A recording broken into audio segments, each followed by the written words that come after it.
বসে পড়ো, একদম আওয়াজ করো না। একটি সূরার তাফসীর পেশ করে আমরা দোয়া করে বাসায় যাব। বলেন সবাই দিল খুলে ইনশাআল্লাহ।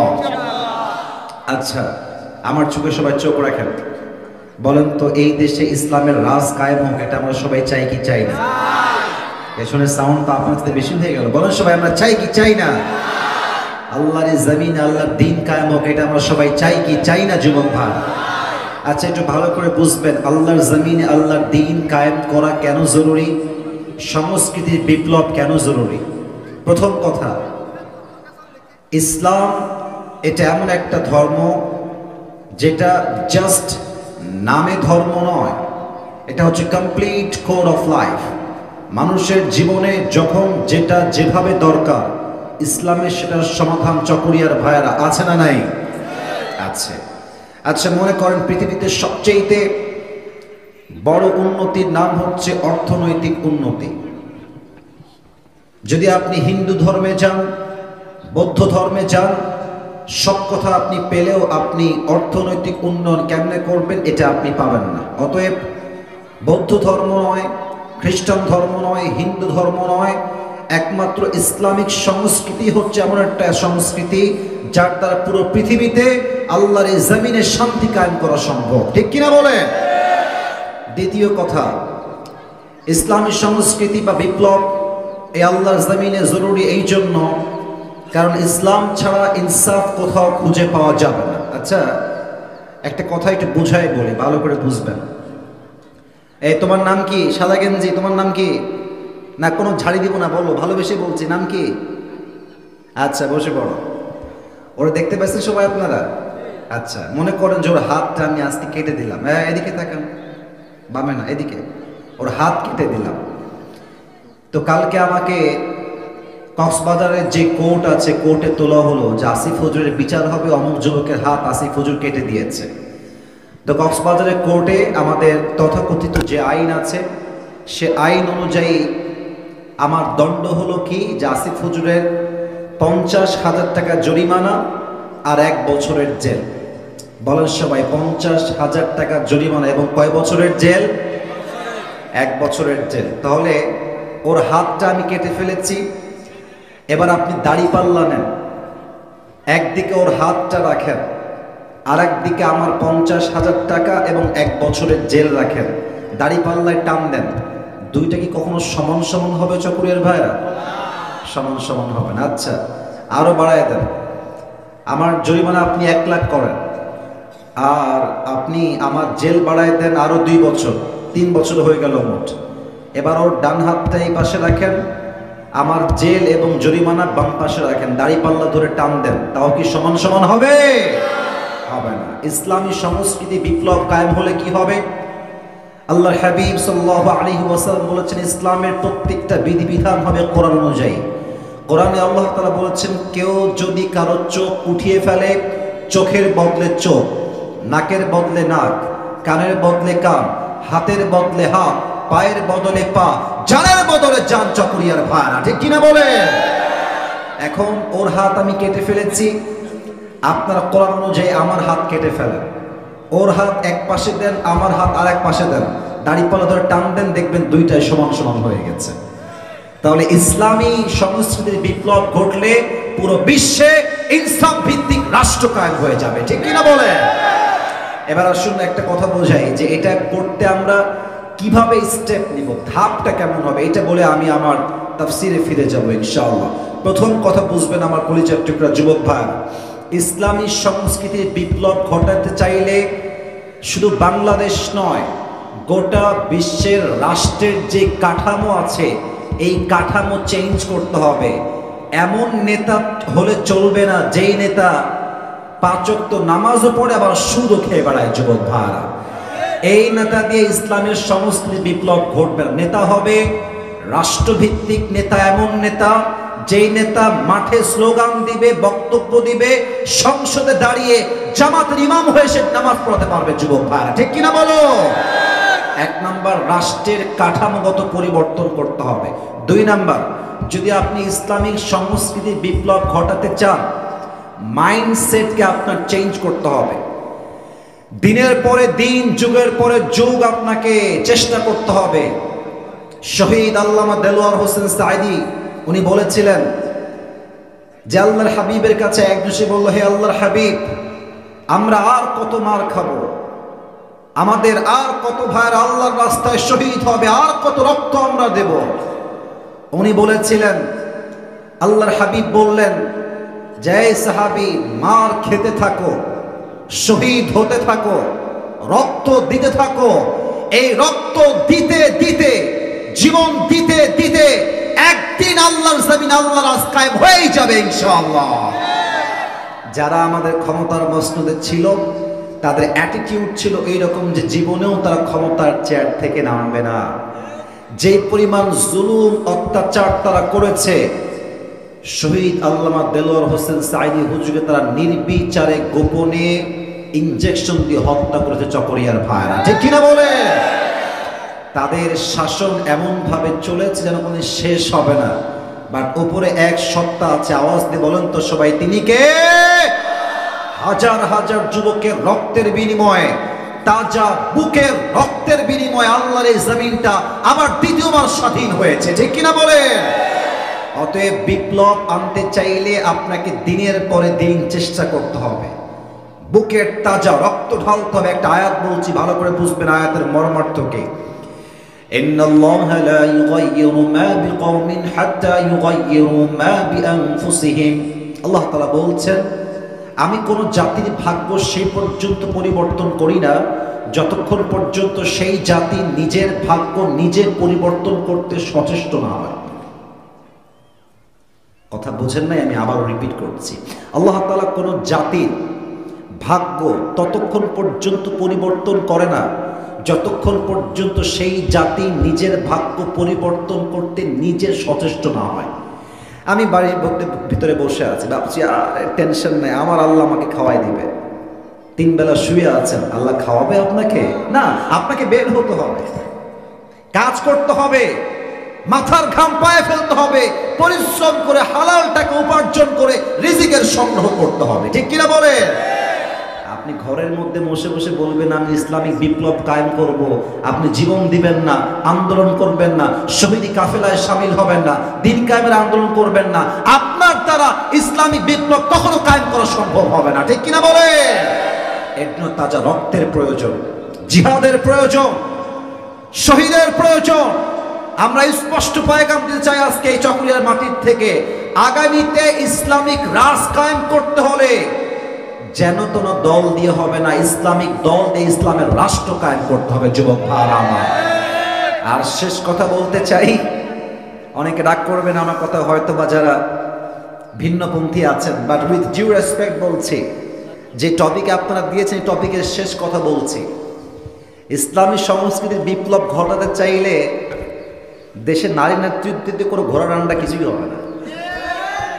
নারী নেতৃত্ব যেই দেশে হবে, এই দেশের উন্নয়ন যে হবে না, এটা আল্লাহর হাবিব নিজেই হাদিসে ঘোষণা দিয়েছেন, ঠিক কিনা বলে? অতএব আগামীতে রাষ্ট্র আবার কায়েম হবে, আবার ভোট হবে, আবার নেতা আমরা নির্বাচন করব। বাট এই নেতা কোনো রাজনৈতিক গাঁজাখোর নেতা হবে না, এমন নেতা আমরা চাই যেই নেতা মাসলুমদের পক্ষ হয়ে কথা বলবে যুবক ভাইরা আমার, ঠিক কিনা বলো? এবং আমরা সর্বশেষ একটা কথা বলতে চাই, ওপেন ডিক্লেয়ার, ওপেন কথা, আমরা আগামীতে নারী নেতৃত্ব দেখতে চাই না, চাই না, চাই না, চাই না। আগামীতে আমরা এমন দলকে ক্ষমতায় দেখতে চাই যেই দল আল্লাহর জমিনে আল্লাহর দ্বীন কায়েম করতে বুকের তাজা রক্ত দিয়েছে, এমন ইসলামী লোক আমরা ক্ষমতা দেখতে চাই, ঠিক কিনা? জোরে হাত তুলে যুবক ভাইরা।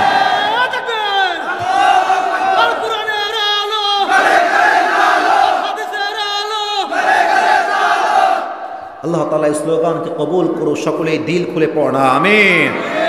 আমি আর কোনো ডান বাম কথা বলতে চাই না, একটি সূরা থেকে তাফসীর পেশ করে আমি আমার মূল গন্তব্যে ফিরে যাব। আমাকে রাতের বেলা ওয়াজ করতে হবে সেই কুমিল্লাতে, আমাকে ঢাকা এয়ারপোর্টে ল্যান্ড করে আমাকে আবার যেতে হবে সেই কুমিল্লার মাটিতে, আমার কক্সবাজারের চকরিয়ার ভাইয়েরা। আপনাদের কমিটি অত্যন্ত আদর্শবান কমিটি, অনেক ভালোবাসা, অনেক আগ্রহের সঙ্গে আমাকে নিয়ে আসছে, সে আবদার আমি রাখার জন্য আজকের মাহফিলে এসেছি। আর একবার তাকবীর দিয়ে তাফসীর শুরু করতে চাই। তাকবীর দেন সবাই, লিল্লাহি তাকবীর।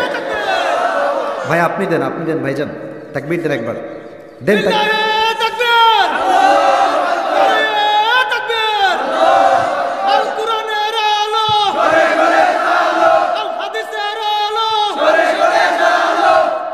আমি একটা কথা আমার কোনো একটা মাহফিলে বলেছিলাম যে বাংলাদেশের যত জেলা এবং বিভাগ আছে, আমার সামনে কোরআন খোলা, এখানে মানে হুদাই মিথ্যা কথা বলে কোনো লাভ হবে না, আমারও সম্মান নষ্ট, আপনারও সম্মান নষ্ট হবে। বাংলাদেশের যত জেলা যত বিভাগ আমি ভ্রমণ করেছি, বিভিন্ন জেলার বিভিন্ন বৈশিষ্ট্য আমি আসিফ আমার পুরো জীবনে অবজার্ভ করেছি। বাট আমি ওপেনলি বলেছিলাম যে আমি যদি কোনো জেলাতে ওয়াচ করে শান্তি পাই, সবচেয়ে বেশি শান্ত এবং শান্তি এটা হচ্ছে কক্সবাজারের মাটি। এবং এই কক্সবাজারটাকে বলা হয় তাফসীর মাহফিলের রাজধানী। যুবক ভাইরা ঠিক কিনা বলেন? আল্লাহ তাআলা আমার এটাই প্রথম প্রোগ্রাম, এই বছর এটাই শেষ প্রোগ্রাম। আবার কবে দেখা হবে জানি না, কেউ ডানবাম হবেন না, শেষ পর্যন্ত ওয়াজ শুনে যাবেন। রাজি আছেন তো ইনশাআল্লাহ? আমরা কোরআন থেকে একটি ছোট্ট সূরার তাফসীর পেশ করব আজকে এই চকরিয়ার মাটিতে। সূরাটার নাম বলছি, সবাই আমার সঙ্গে বলবেন। সূরাটার নাম হচ্ছে সূরাতুত তাকাসুর। বলেন সবাই, সূরাটার নাম কি? আরে ভাই কথা না বললে কথা কারে কই? সূরাটার নাম হচ্ছে সূরাতুত তাকাসুর। বলেন সবাই, সূরাটার নাম কি? তাকাসুর। এটা হচ্ছে কোরআনুল কারীমের 102 নম্বর সূরা। বলেন সবাই, 100 কয় নম্বর সূরা? 2 নম্বর সূরা। এই সূরার আয়াত সংখ্যা হচ্ছে মোট 8টা। চকরিয়ার ভাইরা মোট কয়টা? এই সূরার রুকু সংখ্যা হচ্ছে মোট 1টা। বলেন সবাই কয়টা? 1টা। আসুন আমরা সূরাটা শুরু করছি। যে কোনো সূরার তাফসীর পেশ করতে চাইলে there are 5 things that is most important to talk about. 5টা বিষয়ে কথা বলতেই হয়। ইমাম সানাউল্লাহ পানিপতি রাহমাতুল্লাহি আলাইহি লিখেছেন, যে কোনো সূরার তাফসীর পেশ করার পূর্বে তুমি 5টা বিষয় খুব ভালো করে অধ্যয়ন করে নাও। নাম্বার 1, right pronunciation, সঠিক তেলাওয়াত। And number 2 is right translation, সঠিক তরজমা। And third is what is the central theme or subject matter of this surah. এই সূরার মূল আলোচ্য বিষয় বা কেন্দ্রীয় বিষয়টা কি অথবা শানে নুজুল কি। 4 হচ্ছে what's the explanation of this surah, এই সূরার প্রত্যেকটা আয়াতের ব্যাখ্যা কি। And lastly and finally, 5th number is what's the lesson that you have got from this surah. এই সূরার শিক্ষা কি। এই 5টা বিষয় না বললে কোন সূরার তাফসীর কখনো সম্পূর্ণ হতে পারে। আসুন আমরা প্রথম চ্যাপ্টারে ঢুকে যাই। প্রথম হচ্ছে রাইট প্রোনাউন্সিয়েশন, সঠিক তেলাওয়াত। আমি তেলাওয়াত করছি, চকরিয়ার ভাইরা দিল থেকে শুনবেন। আউযু বিল্লাহি মিনাশ শাইতানির রাজীম। বিসমিল্লাহির রহমানির রহিম। আলহাকুমুত তাকাসুর হাত্তা যুরতুমুল মাকাবির কাল্লা সাওফা তা'লামুনা كلا سوف تعلمون كلا لو تعلمون علم اليقين لترون الجحيم ثم لترونها عين اليقين ثم لتسألن يومئذ عن النعيم الله أكبر সঠিক তেলাওয়াত। এবার আসুন আমরা ট্রান্সলেশনে যাই, তরজমায় ঢুকে যাই। আল্লাহ তাআলা বলছেন, চকরিয়ার ভাইরা pay your attention. I repeat again, pay your attention, মনোযোগ বাড়ান। Look at my face and try your best to listen my speech with full concentration. ডান বাম হবেন না, কলিজা দিল অন্তর দিয়ে আজকের ওয়াজ শ্রবণ করবেন। হতে পারে, maybe, I hope and I will believe like that যে আজকের ওয়াজটা আপনার জীবন চাইলে পরিবর্তন করতেও পারে ইনশাআল্লাহ। আলহাকুমুত তাকাসুর, desire to having a lot has distracted you. আল্লাহ তাআলা বলছেন অতিরিক্ত চাহিদা, আরো চাই, আরো দাও, আরো দাও, আরো লোভ, আরো চাই, আরো চাই, আরো লাগবে, এতটুকুতে হয় না, আরো দাও। এই চাহিদা তোমাকে গাফেল করে দিয়েছে। হাত্তা যুরতুমুল মাকাবির, এই চিন্তা, এই চেতনা, এই চাহিদা কখনো শেষ হবে না। হাত্তা যুরতুমুল মাকাবির, until you end up in your grave, যতক্ষণ পর্যন্ত বান্দা 3.5 হাত মাটির কবরে না ঢুকবে তার চাহিদা কখনো শেষ হবে না। ঠিক কিনা বলেন? কাল্লা সাওফা তা'লামুন, indeed you will know very soon. সুম্মা কাল্লা সাউফা তা'লামুন, and then you will know very soon. অচিরেই তুমি বুঝবা দুনিয়ার বাস্তবতা কত কঠিন ছিল। যখন দুনিয়ার জীবন থেকে পরকালের জীবনটা শুরু হবে, আখিরাতের জীবন শুরু হবে, তখন বুঝবা ই'লামু আন্নামাল হায়াতুদ দুনিয়া লাইবু ওয়া লাহু। This worldly life is nothing more than play and entertainment. কবরে যাওয়ার পরে মানুষ বুঝবে এই দুনিয়ার পুরো জীবনটাই ছিল একটা খেল, তামাশা, চিত্ত বিনোদন, মজা ছাড়া আর কিছুই নয়। চকরিয়ার ভাইরা ঠিক কিনা বলে? কাল্লা লাউ তা'লামুনা ইলমাল ইয়াকিন। Allah says in this ayah, if you would know about the worldly life, then you would never be addicted to this worldly life. Allah বলছেন তোমরা যে দুনিয়ার বাস্তবতা বুঝতা যে দুনিয়া কতটা ক্ষণস্থায়ী, তোমরা কখনো দুনিয়ার প্রতি কখনো আসক্ত হতে পারতে না। লা তারাউন্নাল জাহিম, indeed you will see the hellfire. নিশ্চিত তুমি জাহান্নামকে দেখবা।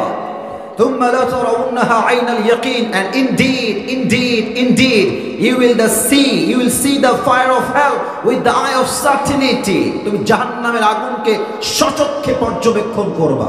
ثم لتسألن يومئذ عن النعيم, and on the day of judgment you will be asked about the mercy, blessing and bounties that Allah has given you in this worldly life. আল্লাহ তাআলা বলছেন কিয়ামতের কঠিন হিসাব দিবসে যত নিয়ামত তোমার রব তোমাকে দিয়েছিল, প্রত্যেকটা নিয়ামতের পাই টু পাই হিসাব নিবে। এক সপ্তাহ আওয়াজ দিয়ে বলেন সবাই, তিনি কে? 2 নাম্বার চ্যাপ্টার শেষ। Third, what's the central theme of this surah? এই সূরার মূল শিক্ষা কি? মূল আলোচ্য বিষয় কি? The central theme of this surah is you have to go back to your Lord. মূল আলোচ্য বিষয় হচ্ছে এটা হচ্ছে রিমাইন্ডার সূরা। আমরা যেখানে জীবিত বসে আছি, কচকরিয়ার ভাইরা, জীবিত যে বাসায় ফিরে যাবেন, আপনার কোনো গ্যারান্টি কি আছে? এত আস্তে বললে তো ওয়াজ করা যাবে না। কোনো গ্যারান্টি কি আপনার কাছে আছে? কুল্লু নাফসিন যায়িকাতুল মাউত, everyone has to take the test of death. প্রতিটা মানুষকে মৃত্যুর স্বাদ গ্রহণ করাবে। এক সপ্তাহ আওয়াজ দিয়ে বলেন তো সবাই, তিনি কে? আচ্ছা প্রিয় ভাইরা, আমার যে আজকে গেটআপ, আমার ব্র্যান্ডেড টুপি, ব্র্যান্ডেড চশমা, সানগ্লাস, ওয়াচ, ব্লেজার, জুব্বা, এই যে এত দামি দেখাচ্ছে, আরে বাবা এত দামি হুজুর আপনার জামা কাপড়, মরে গেলে কি কোনো ব্র্যান্ড কাজে দিবে? বলেন না কেন? মরে গেলে কোনো ব্র্যান্ডের জামা দিয়ে কি মুক্তি পাওয়া যাবে? যাবে না। ওই দিন চিরবাস্তবতা হচ্ছে যত দামি কাপড়ই আপনি পরেন না কেন, আপনাকে সমস্ত কাপড় খুলে দিয়ে আপনার শেষ কাপড় হবে সাদা কাফনের কাপড়। যুবক ভাইরা ঠিক কিনা বলেন? এই সূরার সেন্ট্রাল থিম হচ্ছে আপনাকে রবের কাছে ফিরে যেতে হবে। আল্লাহ তাআলা বলছেন আলহাকুমুত তাকাসুর। এবার আসুন আমরা ব্যাখ্যায় ঢুকে যাই। 4 নাম্বার যে ব্যাখ্যা করব সে ব্যাখ্যায় ঢুকছি, খুব মনোযোগ। এবার দিলটা, you have to be active, you have to be energetic, শক্তিশালী হতে হবে, অ্যাক্টিভ হতে হবে, তবে তাফসীরের অর্থ বুঝে আসবে। আল্লাহ বলছেন আলহাকুমুত তাকাসুর, অতিরিক্ত চাহিদা তোমাকে পাগল করে দিয়েছে, পথভ্রষ্ট করে দিয়েছে। আল্লাহ এটা মূলত আসছে লাহউন থেকে, লাহউন শব্দ থেকে এটা নির্গত হয়েছে। লাহউন শব্দের 2টা অর্থ। নাম্বার 1, লাহউন মিন্স এন্টারটেইনমেন্ট, মজা, চিত্ত বিনোদন। As Allah says in Quran, "I'lamu annama al-hayatu ad-dunya la'ibun wa lahwun." You have to know the worldly life is nothing more than play and entertainment. তোমাদেরকে জানতে হবে দুনিয়ার জীবনটা চাকচিক্য, খেল তামাশা, বিনোদন ছাড়া আর কিছুই হতে পারে না। ঠিক কিনা বলে? নাম্বার 1 means entertainment, মজা, লাহুন মানে মজা। আর সেকেন্ড অর্থ একটু বুঝে শুনবেন। লাহুন means which keeps you busy and takes you away from something that you were actually supposed to be doing. কথার কথা, আমি আসিফ এখানে ওয়াজ করছি, চকরিয়ার এই আশেপাশে যারা হেঁটে বেড়াচ্ছে, ডাল খাচ্ছে, বাদাম খাচ্ছে, ভাজা খাচ্ছে, এরা হচ্ছে লাহুন কাজে মশগুল আছে। এর কারণ লাহুন হচ্ছে এমন একটা জিনিস যেটা আপনাকে গুরুত্বপূর্ণ কাজ থেকে দূরে সরিয়ে দেয় এবং গুরুত্বহীন কাজে আপনাকে লিপ্ত করে দেয়। এখন যদি বাসায় বসে বসে কেউ টিকটক চালায়, আপনি বলেন তো তার জন্য এখন টিকটক চালানো কি বেশি উত্তম ছিল, না আজকের তাফসীর শোনা বেশি উত্তম ছিল? তাফসীর শোনা বেশি উত্তম ছিল। সে যে টিকটক চালাচ্ছে, ফেসবুক চালাচ্ছে, দিস ইজ কল্ড লাহু। আচ্ছা, আর একটু বোঝাই। আমাদের বাংলাদেশের একটা জেলা আছে, নাম হচ্ছে সাতক্ষীরা। নাম কি শুনেছেন আপনারা সবাই? সাতক্ষীরা খুলনা বিভাগের একটা ছোট্ট জেলা হচ্ছে সাতক্ষীরা। আমার প্রোগ্রাম ছিল সাতক্ষীরায় গত বছর ফেব্রুয়ারি মাসে। আমি জাস্ট ছোট্ট একটা গল্প বলছি আমার লাইফের বোঝাবার স্বার্থে, লাহুন কাকে বলে। প্রোগ্রাম ছিল সাতক্ষীরায়। I was going to Satkhira, যাচ্ছিলাম। হঠাৎ করে ভাবলাম যে অনেকদিন ফল ফ্রুট খাই না, গাড়িটা একটু থামাও। আমার ড্রাইভার গাড়ি থামালো, আমি নামলাম। নেমেই দেখছি মাশাআল্লাহ ফল ফ্রুটস তো আছেই, আশেপাশে ফুচকা, চটপটি, গোস্তের কিমা, আলুর চপ, গোস্তের চপ দিয়ে ভরা। আমি বললাম ফল ফ্রুটস একটু পরে কিনবো, আগে একটু খেয়ে নেই। দিয়ে চটপটি খেলাম, ফুচকা খেলাম, গোস্তের কিমা খেলাম। মাশাআল্লাহ সব খেয়ে আমার পেট ভরে গেছে। গাড়িতে উঠে গেছি, আবার প্রোগ্রামে যাচ্ছি। ঠাস করে মাথায় আসছে, কিরে আমি তো নামছিলাম ফল কেনার জন্য, আর আমি নামলাম কেন, খাইলাম কি? কিনতে নামলাম কি আর খাইলাম কি? তখন আমার এই লাহুন শব্দের ব্যাখ্যা বুঝে আসলো। আল্লাহ তাআলা দুনিয়াতে আপনাকে পাঠিয়েছে দুনিয়া কামাই করবার জন্য নয়, আখিরাত কামাই করবার জন্য। আর আপনি পুরো দুনিয়া নিয়ে এমন ব্যস্ত হয়ে গেছেন, as like this is the last destination of your life। মনে হচ্ছে দুনিয়ায় হচ্ছে আপনার আসল গন্তব্য। ঠাস করে মালাকুল মউত যখন চোখের সামনে হাজির হয়ে যাবে, যখন আপনি 3.5 হাত মাটির নিচে কবরস্থ হয়ে যাবেন, তখন মাথায় টনক নড়বে, আয় হায় হায় হায়, গিয়েছিলাম দুনিয়ায় আখিরাত কামাই করবার জন্য, বাট আমি তো আখিরাত অর্জন করতে পারি নাই, দুনিয়া কামাই করে কবরের ময়দানে শায়িত হয়ে গিয়েছি। ঠিক কিনা বলেন? দিস ইজ কল্ড লাহু। গুরুত্বহীন কাজে আপনাকে লিপ্ত করে দিয়েছে আর গুরুত্বপূর্ণ কাজ থেকে আপনাকে দূরে সরিয়ে দিয়েছে। আর এই যে তাকাতুর, অতিরিক্ত চাহিদা, এই তাকাসুর শব্দের তাফসীরে ব্যাখ্যা পেয়েছে আমি আসিফ মোট 4টা। বলেন সবাই কয়টা? এই যে এই ক্যাপওয়ালা, এদিকে আমার চোখের চোখ রাখতে হবে, ডান বাম করা যাবে না। তাকাসুর শব্দের তাফসীরে ব্যাখ্যা পেয়েছি মোট কয়টা? নাম্বার 1, তাকাসুর means desire to having a lot. প্রথম অর্থে হচ্ছে বেশি চাই, আরো চাই, আরো চাই। মনে করেন আপনার আছে একটা বাইক, নাম হচ্ছে ডায়াং 18। এখন আপনি ভাবছেন যে ডায়াং 18 হলে চলবে না, আমার লাগবে পালসার বা অ্যাপাসি। আপনি অ্যাপাসিও কিনে ফেলেছেন, এখন আপনার প্ল্যান আমার অ্যাপাসি দিয়ে আর চলবে না, আমার লাগবে এফজেড বা ফেজার। ফেজার হয়ে গেছে, এফজেড হয়ে গেছে, এবার আপনার চিন্তা এফজেড দিয়ে আর চলবে না, আমার লাগবে R15 ভার্সন 4। ঠিক কিনা বলে? R15 হয়ে গেছে, এবার লাগবে কার হয়ে গেছে, এবার লাগবে হেলিকপ্টার। হেলিকপ্টার হয়ে গেছে, এবার লাগবে পার্সোনাল জেট প্লেন। আমার একটা ব্যক্তিগত বিমান চাই, প্লেন চাই, আরো চাই, আরো চাই, যত দাও তত চাই। এটার নাম হচ্ছে তাকাসুর। চাওয়াটা কবরে না যাওয়া পর্যন্ত শেষ হবে না। ঠিক কিনা বলেন? Number 1, desire to having a lot, অতিরিক্ত চাহিদা নিজের জন্য বিলং করা। Number 2, তাকাসুর means competing with others in getting a lot। চাওয়ার ক্ষেত্রে প্রতিযোগিতা করা। একটু আমার দিকে তাকান তো, এখানে তো maximum people they are very young, মারাত্মক যুবক এখানে বসে আছে। এই 20, 22, 23 অন অ্যান অ্যাভারেজ তোমাদের বয়স এরকমই হবে, এক্স্যাক্টলি লাইক দ্যাট। হয়তো 25 কারো হতেও পারে, 27 কারো হতে পারে, I don't know about it surely. But আমরা যারা আছি, যদি আমার ভুল না হয়, এখানে 90% বেশি যুবক ভাইরাই বসে আছে। ঠিক কিনা বলেন? দেখবা যুবকরা কম্পিটিশন করে, আরে ওর একটা গার্লফ্রেন্ড, আমি আরো 3টা পড়াবো। তোমরা ঠিক বললা না কেন জোরে করে? ভাই আমার কথা ঠিক আছে? বান্দর কোথাকার, প্রতিযোগিতা করার জিনিস পায় না, গার্লফ্রেন্ড নিয়ে প্রতিযোগিতা করে। তারপরে দেখবেন মুরব্বীরা মুরব্বীরা, অমুক এলাকায় বিয়ে হচ্ছে, হ্যাঁ কিরে তোর মেয়ের বিয়েতে কটা বক্স নিয়ে আসছিস গানের জন্য, ডিজে গানের জন্য? বলছে এই তো 5টা হবে, 5টা নিয়ে আসছি। কোনো কথা হইল এটা? আমার মেয়ের বিয়ে যখন দেবো তখন দেখিস কমপক্ষে 20টা ডিজে বক্স নিয়ে আসবো। হারামের ক্ষেত্রে আমরা প্রতিযোগিতার হাত বাড়িয়ে দিয়েছি, চাওয়ার ক্ষেত্রে প্রতিযোগিতা। আমার বন্ধুর কাছে আছে আইফোন 13 প্রো ম্যাক্স, আমার লাগবে 14 প্রো ম্যাক্স।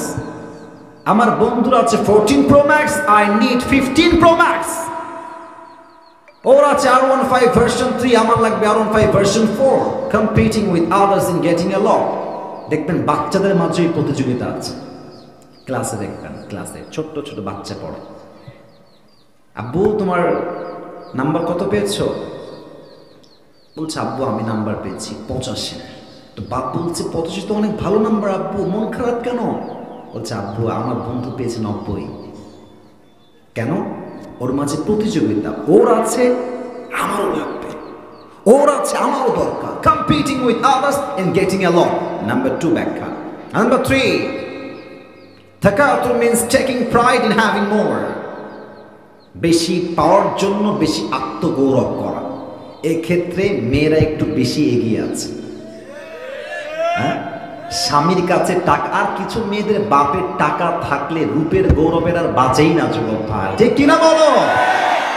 তবে অনেক মেয়ে আমাকে শুনছেন, এখানে অনেকে বসে আছেন, আমি ডিউ রেসপেক্ট সম্মানের সাথে বলছি, যেই মেয়েগুলো বাপের টাকা নিয়ে বেশি বড়াই করে, বুঝে শুনবা, ये समझना है मेरे दोस्त, ये दिल की बात है, ये ब्रेन से काम नहीं आएगा, दिल से सुनना पड़ेगा। মন থেকে শোনো। কিছু মেয়েদের বাপের টাকা থাকার জন্য বেশি গৌরব করে, নাম্বার 1। আর কিছু মেয়ের গায়ের রং একটু সাদা, তাই ভাবে বাঁচে না। তো দেখবা যত মেয়ে বাপের টাকা নিয়ে বেশি গৌরব করে আর রূপের চামড়া নিয়ে বেশি গৌরব করে, আমি খুব খেয়াল করেছি এদের কপালে বুইরা টাকলা ছাড়া ভালো জামাই চলবে না। অতএব বুঝতে হবে চরিত্রবান মেয়ের জন্য আল্লাহ চরিত্রবান যুবককেই সিলেক্ট করবে, ঠিক কিনা বলে? Taking pride in having more, বেশি পাওয়ার জন্য বেশি অহংকার করা, বেশি গৌরব করা। And the last explanation of this word, and that is তাকাসুর। তাকাসুর শব্দের শেষ ব্যাখ্যা, চাই মুসলমান হোক চাই হিন্দু হোক, শেষ ব্যাখ্যা এটা, চাই মুসলমান হোক চাই হিন্দু হোক, চাই বৌদ্ধ হোক চাই খ্রিস্টান হোক, সবার মাঝে একটা বিষয় সেম। সেটা কি? আরো চাই, আরো চাই। হিন্দুও কয় আরো দাও, খ্রিস্টানও কয় আরো দাও, বৌদ্ধ বলে আরো দাও, চাই চাই চাই। তাকাসুর এটা হচ্ছে বাবে তাফাউল থেকে, তাশাউরু, সবার মাঝেই শামিল। হিন্দু, বৌদ্ধ, খ্রিস্টান, দিন শেষে ধর্মনিরপেক্ষ যাই বলেন, নির্বিশেষে সবার একটা কোয়ালিটি সেই, আরো চাই, আরো চাই, আরো দাও, যত আছে তত চাই। কবরে যাওয়া পর্যন্ত এই চাহিদা শেষ হবে না। আওয়াজ দিয়ে বলুন তো কে বলেছে এইটা? আল্লাহ তাআলা বলেছেন, হাত্তা যুরতুমুল মাকাবির, until you end up in your grave। এবার বলেন, কবরে অনেকে উত্তর ভুল দিবেন, I know that, so please think about it before you answer of my question. একটু ভেবে উত্তর দেন। কবরে প্রশ্ন হবে মোট কয়টা, কে বলতে পারে? 3টা বলেছেন সবাই, আমার ভাই বলেছে 4টা। That is the right answer. মোট প্রশ্ন হবে 4টা। আমি জাস্ট প্রশ্ন করছি, উত্তর আপনারা দিবেন। প্রথম প্রশ্ন, মার রব্বুক, হু ইজ ইউর লর্ড? আমাদের রব কে? না, এত আসতে বললে আমি ওয়াজ করব না। বলেন আমাদের রব কে? আল্লাহ আমার রব, আমার রব, দমে দমে তনু মনে তারি অনুভব। সুবহানাল্লাহ পড়ুন সবাই। তোমার দুনিয়াতে আমি যেদিকে তাকাই, অথই নিয়ামতে ডুবে আছি সবাই। পাখ পাখালির কণ্ঠে শুনি তাসবিহ করো রব, তাসবিহ করো রব। পড়েন সবাই, আল্লাহ আমার রব, এই রবই আমার সব। রব কে? 2 নাম্বার বলা হবে, ওমান নবিয়ুকা তারিফু হাযা রাজুল, do you know this person, who is he? তুমি কি এই মানুষটাকে চেনো? এই মানুষটা তোমার কে হয়? এটা একটা ব্যাখ্যা দিতে হবে আমাকে। ব্যাখ্যাটা না দিলে তাফসীরটা সম্পূর্ণ হবে না। সেটা হচ্ছে কালকে আমার পরীক্ষা সকালবেলাটা। আমি বই নিলাম, বই নিয়ে পড়ছি বাংলাদেশের রাজধানীর নাম কি, লেখা আছে ঢাকা। পড়লাম বাংলাদেশে সবচেয়ে বড় সামুদ্রিক এলাকার নাম কি, আমি লিখলাম কক্সবাজার, লেখাই আছে। পরীক্ষার প্রশ্ন উত্তর এখানে বইয়ে লেখা আছে। কালকে আমার পরীক্ষা আসলো, এক্সাম হলে গেলাম, স্যার আমাকে প্রশ্নপত্র দিলেন। এই যে প্রশ্নপত্রে সেম প্রশ্ন আসছে, বাংলাদেশের রাজধানীর নাম কি, ওই যে কালকে পড়েছিলাম ঢাকা, লিখে দিলাম। ব্রেন দিয়ে মুখস্থ, ব্রেন দিয়ে উত্তর। যদি ভাবেন কবরের প্রশ্ন ব্রেন দিয়ে উত্তর দিবেন, ইউ আর অ্যাবসলিউটলি রং। আপনি ভুল ভাবতেছেন। কবরের প্রশ্ন ব্রেন দিয়ে হবে না। এটা হচ্ছে ঈমান এবং আমলের সঙ্গে সম্পৃক্ত। যার ঈমানও আছে, আমলও আছে, তাকে প্রশ্ন উত্তর মুখস্থ করতে হবে না। সে তার ঈমান দিয়েই বলবে হাদা নবিয়ুনা মুহাম্মাদুর রাসূলুল্লাহ সাল্লাল্লাহু আলাইহি ওয়াসাল্লাম। ঠিক কিনা বলে? এবার বলেন তো চকরিয়ার ভাইয়েরা, আমার মুখে লম্বা লম্বা কালো কালো, এটা কি? আস্তে কেন বললেন? এটার নাম কি? আমাকে দাড়ি রেখে কি আনস্মার্ট লাগতেছে? কথা কোন না কেন ভাই? সেই সাত নাকি? দাড়ি রেখে কি আমাকে আনকোয়ালিফাইড লাগতেছে? না। আমি কেন বললাম এটা, আসলে কিছু মেয়ে আছে দেখবা দাড়ি দেখলে পছন্দ না, গাঞ্জাখোর দেখলে ঠিকই পছন্দ করে। এরকম মেয়ে বাংলাদেশে আছে না? এরা বাসও খায় সেই লেভেলে। আরে গাঞ্জাখোর তো বোন আমার, নিজের মূল্য নিজেই বুঝলো না, ও তার বইয়ের মূল্য বুঝবে কেমন করে? যুবক ভাই আমার, তো যদি কোনো মেয়ে তোমাকে বলে যে আপনাকে আমার পছন্দ না, কেন? আমার দোষ কোথায়? আমাদের যিনি মাননীয় কনফার্ম জান্নাতি প্রধানমন্ত্রী ছিলেন, উনি যাওয়ার পরে বলছে আমার দোষ কোথায়? আমি কি করলাম? আমি কেন থাকবো না দেশে? এক বউ তার স্বামীর জীবনকে তছনছ করে দিয়েছে, জ্বালায় পোড়ায় ছারখার করে দিয়েছে। স্বামী বলছে এর সঙ্গে আমি থাকবো না, তালাক, যা তোরে তালাক। বউ বলছে আমার দোষ কোথায়? এখন কম, এই দোষ কোথায় এটা বললে কি ভালোবাসতে মন চাইবে না পিটাইতে মন চাইবে? পিটাইতে মন চাইবে। আসল কথা হচ্ছে যে জালেম হয়, জুলুম করতে করতে তার অন্তরটা মরে যায়। একটা সময় গিয়ে তার কাছে মানুষ হত্যা করা কোনো অন্যায় মনে হয় না। চকরিয়ার ভাইরা, ঠিক কিনা বলে? তো যেটা বলছিলাম, যদি তোমাকে কোনো মেয়ে দাড়ি রেখে পছন্দ নাই করতে চায়, বলবা যে আপনি আমাকে পছন্দ না করার কে? আপনি আমাকে বিয়ে না করার কে? যে আমাকে দাড়ি রেখে বিয়ে করতে চায় না, সেই তো আমার বউ হওয়ারই যোগ্যতা রাখে না। যুবক ভাইরা আমার, আমি নবীর সুন্নাহে দাড়ি রাখবো, এটা চাপদাড়ি হবে। কে বিয়ে করলো কে করলো ডাজন্ট ম্যাটার। আমার নবীর সুন্নাহ আমি রেখেছি, কবরে যাওয়ার আগ অব্দি আমি নবীর সুন্নাহের দায়িত্বে কাঁচি এবং খুঁট ঠেকাবো না। ঠিক কিনা বলে? এবার বলেন তো আমার নবীর মুখে দাড়ি ছিল কি ছিল না? আস্তে কেন বললেন ছিল কি ছিল না? আমার নবীর মতো সুন্দর কে তল্লাটে দ্বিতীয়টা আর কেউ কি হতে পারে নাকি? যাদের চেয়ে সুন্দর তুমি নবী আমার কামলিহি ওয়ালা, দো জাহানের বাদশা তুমি প্যারা নবী সাল্লে আলা, দো জাহানের বাদশা তুমি প্যারা নবী সাল্লে আলা, যাদের চেয়ে সুন্দর তুমি নবী আমার কামলিহি ওয়ালা। সুবহানাল্লাহ পড়ে সবাই। 3 নাম্বার প্রশ্ন হবে ওয়ামা দীনুক, what is the name of a religion? তোমার ধর্মের নাম কি? আমরা বলবো সবাই মিলে এক বাক্যে, আমাদের ধর্মের নাম কি? আরে ভাই দিল থেকে, আমাদের ধর্মের নাম কি? এই হলো 3টা প্রশ্ন এবং তার উত্তর। লাস্ট প্রশ্ন কি হবে জানেন? ফেরেশতা বলবে এত উত্তর, how do you know that? জানো কেমনে? How do you know that your Lord is Allah subhanahu wa ta'ala? How do you know that your last messenger is Muhammad sallallahu alayhi wa sallam? How do you know that your religion is Islam? How do you know that? Wama ilmuk, what is the source of your knowledge? তুমি এত জ্ঞান বই থেকে অর্জন করেছো, আমরা বলবো একটা কিতাব থেকে আমরা অথেন্টিক, রিলায়েবল, অ্যাকসেপ্টেবল, গ্রহণযোগ্য সব জ্ঞান অর্জন করেছি। কিতাবটার নাম কি চকরিয়ার ভাই? চারটা উত্তর শেষ। এবার আল্লাহ ডাক দিবে, ফেরেশতা না, আল্লাহ ডাক দিবে। আল্লাহ বলবে, এই ফেরেশতা স্টপ, থাম থাম, আর প্রশ্ন বা উত্তর শেষ, প্রশ্ন শেষ। এই মুহূর্তে আমার বান্দার কবরের সঙ্গে জান্নাতের দরজা খুলে দাও। আমার বান্দার কবরটাকে তোমরা 70 গজ লম্বা করে দাও। কোন সবাই সুবহানাল্লাহ। আমার বান্দার কবরটাকে তোমরা জান্নাতের সুঘ্রাণ দিয়ে ভরে দাও। সকলেই দিল খুলে পড়েন সুবহানাল্লাহ। এবার আল্লাহ তাআলা বলছেন, কাল্লা সাউফা তা'লামুন সুম্মা কাল্লা সাউফা তা'লামুন। কবরে যাওয়ার পর যখন 3টা প্রশ্ন করা হবে বান্দার জন্য, প্রথম 3টা প্রশ্ন যখন বান্দা উত্তর করতে পারবে না, ভয়ঙ্কর পরিস্থিতি হয়ে যায়, এবং তখন বাস্তবতা বুঝবে দুনিয়ার বাস্তবতা কত কঠিন ছিল। 1 নম্বর আয়াত কাল্লা সাউফা তা'লামুন, এই আয়াত দ্বারা উদ্দেশ্য হচ্ছে কবরের জীবন। আবার আল্লাহ তাআলা বলছেন, তুম্মা কাল্লা সাউফা তা'লামুন, অতএব তোমরা এরপরে আবার অতি দ্রুত জানবা কি বাস্তবতা দুনিয়ার ছিল। এর দ্বারা উদ্দেশ্য হচ্ছে আখিরাতের জীবন, পরকালের জীবন, কবরের জীবন নয়। পরকাল অর্থাৎ হিসাব দিবস। বলেন তো সবাই,